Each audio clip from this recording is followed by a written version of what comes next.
चीनमध्ये विवाह संख्येत ऐतिहासिक घट झाली असून यामुळे देशाच्या लोकसंख्याशास्त्रीय आणि आर्थिक भविष्यासंबंधी गंभीर चिंता व्यक्त केली जात आहे.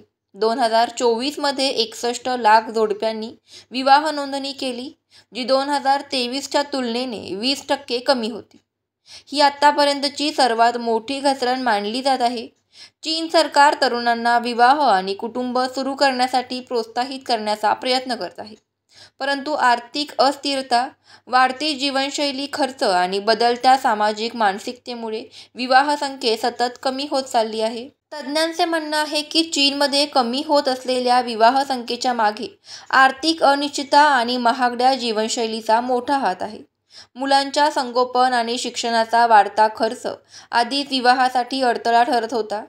त्यातच आता मंदावलेली आर्थिक वाढ आणि रोजगारीच्या असुरक्षिततेमुळे परिस्थिती आणखीनच बिकट झाली आहे. 2020 मध्ये कोविड-19च्या तीव्र काळातही विवाह संख्येत केवळ 12% घट झाली होती.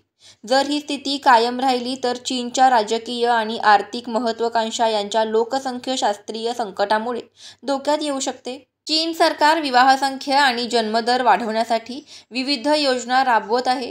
काही विद्यापीठांमध्ये प्रेम शिक्षण अभ्यासक्रम सुरू करण्यात आला असून तसेच स्थानिक प्रशासनाला विवाह आणि कुटुंब प्रोत्साहनासाठी विशेष निधी देण्याचे निर्देश दिले आहेत.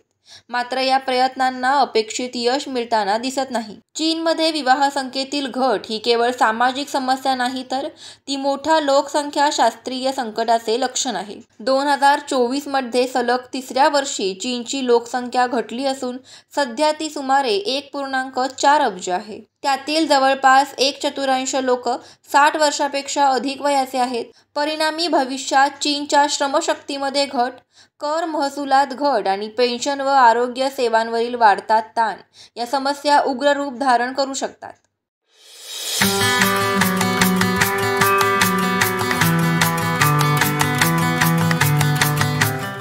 धन्यवाद. अशाच बातम्यांसाठी पाहत रहा आपला महाराष्ट्र डिजिटल.